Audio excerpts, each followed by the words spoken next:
बोलने वाला अमेरिका और अमेरिकन एडमिनिस्ट्रेशन है, उसके साथ हमारे भारत की सरकार ऐसे ऐसे दोस्ती बढ़ाती जा रही है जो बहुत ही खतरनाक हो सकती है। श्रीमती इंदिरा गांधी के ऊपर अमेरिका का आरोप था कि चूंकि आपने बम ब्लास्ट किया है इसलिए हम आपको 1 ग्राम भी यूरेनियम नहीं दे सकते।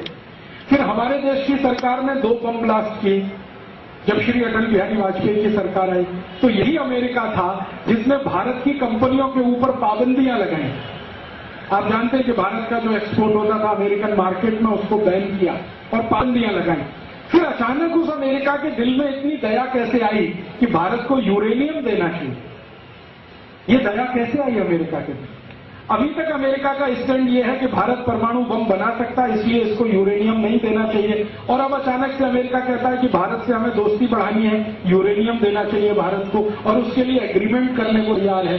बात कुछ और है, और वो बात इतनी गहरी है। हमारे भारत देश में वैज्ञानिक पिछले कई वर्षों से ये खोजने में लगे हुए हैं कि यूरेनियम के अतिरिक्त और कौन सा हमारे पास रेडियो एक्टिव ईंधन है जिससे हम बम बना सकें या बिजली भी बना सकें। तो इसके लिए वैज्ञानिक काम कर रहे हैं, और आप जानते हैं कि हमारा जो एटॉमिक एनर्जी कमीशन है उसमें 6000 वैज्ञानिक रात दिन इसी काम पर लगे हैं पिछले 40 साल। उन वैज्ञानिकों की टीम को पता चला कि भारत में ये जो तमिलनाडु है, केरल का एरिया है, समुद्री एरिया, वहां पर बहुत बड़ी मात्रा में एक ऐसा रेडियो एक्टिव ईंधन है जिससे भारत में अगले 150 साल तक बिजली बनाई जा सकती है, अगले 150 साल। और वो रेडियो एक्टिव ईंधन को अगर हम उपयोग करना शुरू कर दें तो हमें किसी भी देश के सामने कटोरा लेके जाने की जरूरत नहीं। हमारे भारत के राष्ट्रपति, पूर्व राष्ट्रपति जिनका नाम है डॉक्टर एपीजे अब्दुल कलाम, वो इस फिलॉसफी के हैं कि अमेरिका से यूरेनियम की भीख मांगने से अच्छा है भारत में जो उपलब्ध है उससे बिजली बनाना। तो हमारे पास कुछ ऐसे रेडियो एक्टिव ईंधन है, कम से कम 5-6 ईंधनों का पता चल गया है। एक ईंधन तो इतना ज्यादा है कि डॉक्टर अब्दुल कलाम ने एक बार मुझे पर्सनली कहा था दिल्ली में जब मैं उनसे मिलने गया कि 150 साल तक 4 लाख मेगावाट बिजली हर घंटे हम बना सके, इतना हमारे पास रेडियो एक्टिव ईंधन है। तो मैंने कहा कि फिर आप इस बात को खुलकर कहते क्यों नहीं? तो उन्होंने कहा कि मैं जब रिटायर हो जाऊंगा तब कहूंगा, क्योंकि सरकार में हूं तब तक मैं वही कह सकता हूं जो प्रधानमंत्री मुझसे कहलवाता है। रिटायर होने के बाद कहूंगा, और उन्होंने रिटायर होने के बाद पहला स्टेटमेंट दिया, इंडियन एक्सप्रेस को इंटरव्यू दिया, शेखर गुप्ता को 2.5 घंटे का इंटरव्यू लिया जिनमें उन्होंने कहा कि हमें अमेरिका से 1 ग्राम भी यूरेनियम लेने की जरूरत नहीं है, हम अगर ऊर्जा बनाएंगे तो हमारे पास पर्याप्त ईंधन है 150 साल तक, इतना ईंधन है। अब अमेरिका की नजर हमारे उस ईंधन पे लगी, और अमेरिका चाहता है कि भारत की सरकार अपना रेडियो एक्टिव ईंधन अमेरिका को दे और बदले में अमेरिका थोड़ा बहुत ईंधन हमको दे। ये है खेल। अब इस खेल को पूरा करने के लिए जहां पर ये रेडियो एक्टिव ईंधन छुपा हुआ है वो जगह कौन सी है, वो बहुत महत्व की बातें जाने। वो जगह है वही जिसको आप कहते हैं श्री राम सेतु। आपने नाम सुना श्री राम सेतु, जिस पर बहुत बवंडर मचा हो। श्री राम सेतु भारत और श्रीलंका के बीच में 17.5 लाख साल पहले श्री राम जी का बनाया हुआ वो पुल है जिस पर वो लंका गए थे और विजय कर वापस लौटे थे। 1480 के साल में एक भयंकर सुनामी आया था, उसमें ये श्री राम सेतु समुद्र के नीचे चला गया। उसके पहले तक अंग्रेजी रिकॉर्ड्स मेरे पास हैं कि भारत और श्रीलंका के बीच का जो व्यापार होता था वो श्री राम सेतु के ऊपर से होता था। श्री राम सेतु 35 मील लंबा है और 3.5 मील चौड़ा है। 35 मील लंबा है, 3.5 मील चौड़ा है। 3.5 मील चौड़ा है, इसका माने 8-10 बैलगाड़ियां आराम से इधर से उधर जा सकती हैं।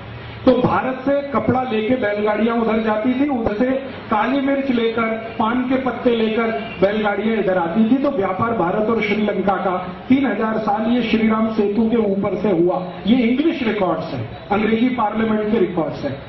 अब वैज्ञानिकों ने जो पता लगाया है कि ये जो श्रीराम सेतु जहां पर है समुद्र की तलहटी में, वहीं पर सबसे ज्यादा रेडियो एक्टिव ईंधन है। तो वो रेडियो एक्टिव ईंधन चाहिए किसको? अमेरिका। तो अमेरिका को वो रेडियो एक्टिव ईंधन चाहिए, तो ये तभी संभव है जब वो श्रीराम सेतु को तोड़ा जाए।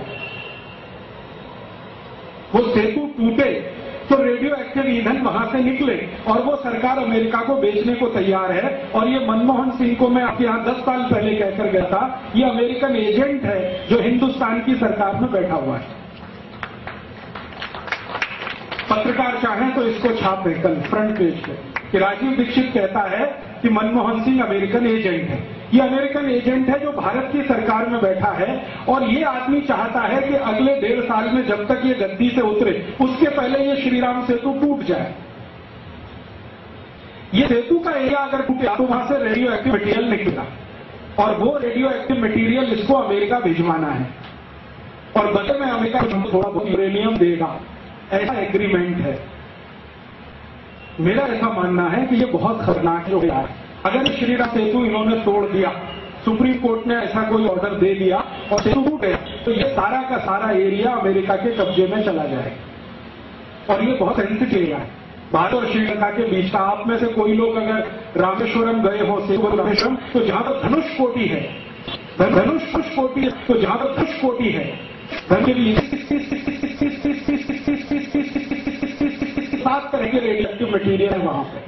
और वैज्ञानिकों का कहना है कि 150 साल तक हम इस खोज के निकालते रहे तो ये खत्म होने वाले नहीं। तो अमेरिका की नजर वहां लगी है तो उसने एक आदमी अपना बिठा दिया है जो भारत में श्रीराम सेतु तोड़ने की तैयारी में है। और उस मनमोहन सिंह को एक सहयोगी मिल गया है करुणानिधि नाम का, जो तमिलनाडु का मुख्यमंत्री है। वो कहता है कब राम ने बनाया था, कौन राम हुए, कौन से इंजीनियरिंग कॉलेज में पढ़ते थे, कहां उन्होंने इंजीनियरिंग की ट्रेनिंग ली जो ऐसा पुल बना सके। ये बकवास वो करुणानिधि करता रहा और आप सबने अखबार में उसकी बकवास सुनी भी होगी, मीडिया में पढ़ी भी होगी। तो खेल ये चल रहा है कि करुणानिधि जैसे लोग, मनमोहन सिंह जैसे लोग भारत का 17.5 लाख वर्ष पुराना श्री राम का बनाया हुआ पुल तोड़कर वहां से निकाले हुए रेडियो एक्टिव मटीरियल को अमेरिका बेचें। इसके लिए एक कंपनी बनी है जिसमें पार्टनर है करुणानिधि और टीआर बालू। टीआर बालू आप जानते हैं शिपिंग मिनिस्टर है इस समय केंद्र सरकार का।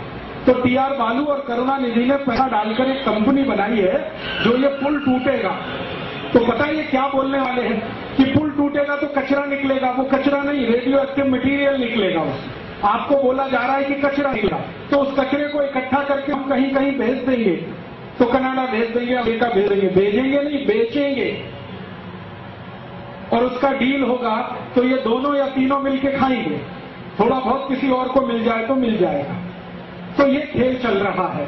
अब इस खेल को हम हिंदुस्तानी समझ पाए तो शायद श्रीराम सेतु को बचा ले, नहीं समझ पाए तो ये टूट जाएगा अगले 6-8 महीने